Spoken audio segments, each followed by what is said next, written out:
Hey guys, this is Phil from TheCage.com. So we're going to take a look at Samsung Gear S2 Classic and the Gear S2. And this is quite embarrassing, so let's dive right into the Gear S2. So I don't think it's exactly the best design. I think it looks ridiculous, but a lot of people like it. So the build quality is actually pretty good. Always the silicone band here. The little problem here is that it collects dirt way too easily, so that's a little problem there. But fortunately, it comes with the two bands of different sizes inside of packaging, so if you're tired of it, you can change that. And they have a lot of collaborative bands, so you can buy them off if you decide to. And replacing them is fairly easy too. You can just click that button and pull down to detach the straps off your watch.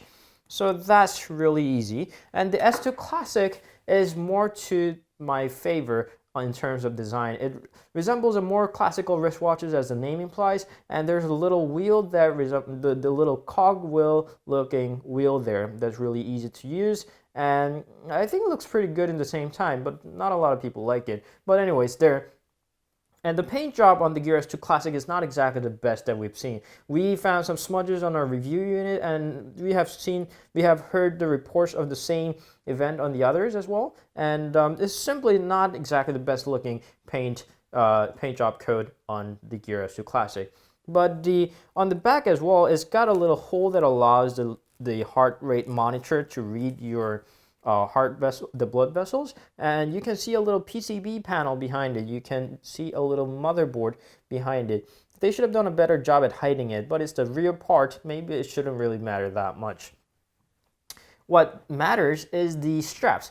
The built-in strap comes in a genuine leather, but don't that word fool you, because being a genuine leather doesn't mean that it's a good quality leather. It's a really bad one. It looks bad. It feels bad. It's just bad. Fortunately, it's a standard, the 20mm strap band, so you can just get whatever you want and you can replace that. Replacing it is really easy on the classic counterpart as well. You can just click that switch and here you go, off the strap. Whoops. So it's really easy to do that and to install it back. There we go.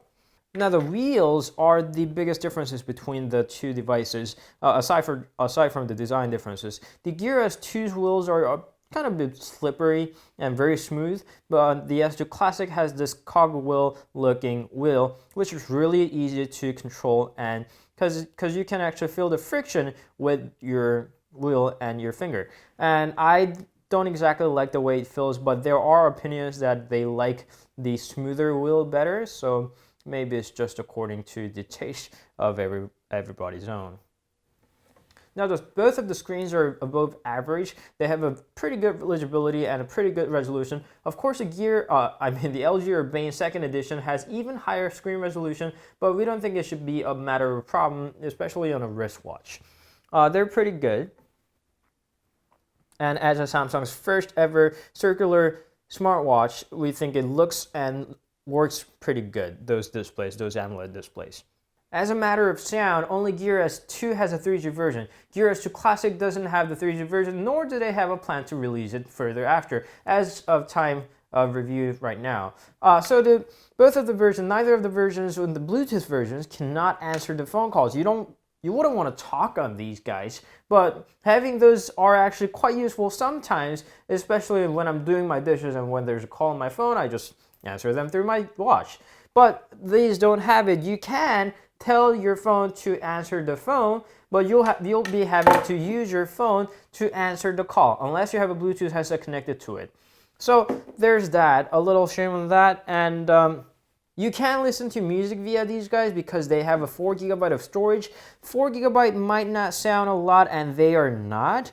You can send media there. There's a music and image. You can auto sync them. So if you're limited with the 4 GB of storage, you can use the auto sync to sync the playlist. So you can build up a playlist and you can just rotate them through.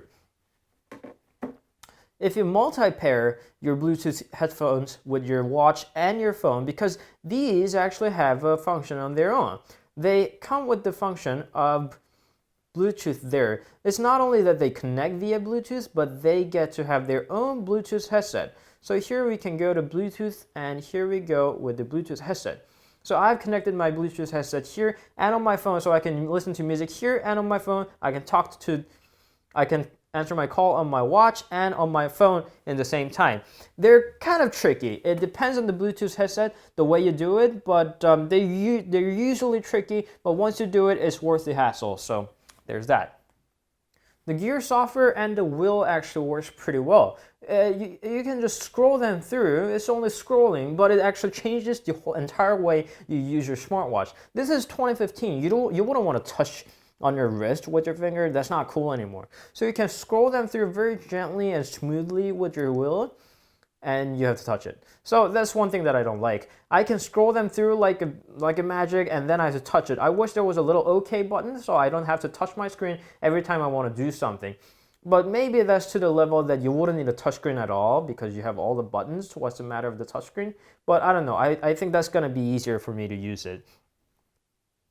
One part where you have to use your touchscreen is when you type in something. You, of course, have the keyboard, but this is quite annoying. It's very annoying. So you can use your S voice to avoid typing that much. So I'm just going to say a simple command like, remind me to take a pill in 20 minutes. And then it doesn't know what to do. It's a simple thing. Set me an alarm in 20 minutes and name that as have a pill. So I'm just going to say it in its own language. Set me an alarm in 20 minutes and name it to have my pills.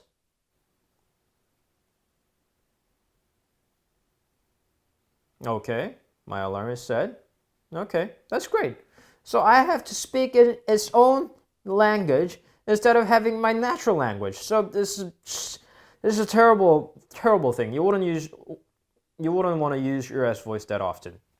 Overall, there are lots of watch faces. There are built-in ones, there's a paid one. But one thing that I really like is that it's got chronograph. The chronograph watch faces, they're always there. But good thing is that they actually work. So I can just touch it and it works. So that's my little finding there that I really liked. It pushes messages pretty good. That's a basic thing of a smartwatch. And if you have a Wi-Fi connection there, you have your favorite Wi-Fi networks like your gym or your office. You don't have to be connected through Bluetooth all the time. You can just connect it via Wi-Fi and your Samsung account. Then your phone is going to be sending your alerts or notifications to your watch via Wi-Fi network. But one thing here is that there are not a lot of apps, and by not having apps means that when you get a notification, you dismiss that. There won't be any way for you to read that again ever on your watch. It's the same on your phone, of course. When you dismiss the notification, it's just gone. But of course, you have an app on your phone, so you can just launch that back to return to the message that you have missed. But there's no way like that on the watch. And that's mainly because there's no notification history, and secondly because the apps are very limited in their numbers. By talking about the limited apps, we have to talk about the apps. Of course, there's a number of apps on the App Store here. Samsung's got the Samsung Gear apps. Firstly, there are not a lot of apps, and you will be having to stick into the built-in apps a lot. Especially the S Health here was something that I was really counting on. So it tracks your activities, and you can record your workout here, which you have to tell them that you're starting to work out. Unless you do that, it doesn't know what you're doing. It sometimes picks up that I'm actually running on my treadmill, but rarely it does. And even when it does, it records very small track of information, so you would want to tell it that you're starting to work out. But here we have running, walking, riding bicycle, hiking, and a lot of things that are all cardio. So unless you want to fill in your workout plan with cardio only, this is barely useful. This is mainly focusing on the pedometer function of the watch. So I don't know, if you're using your smartwatch for a fitness tracker, you might as well want to look into a Fitbit or Microsoft Band that has a whole lot more series of sensors that can track your workout. Yes, it does support Samsung Pay, but it doesn't have the MST, so you cannot pay this in virtually all the places that you can use your credit card. You'll be limited to the places with the NFC card readers, so you can pay with your watch. I don't know if you want to, but still.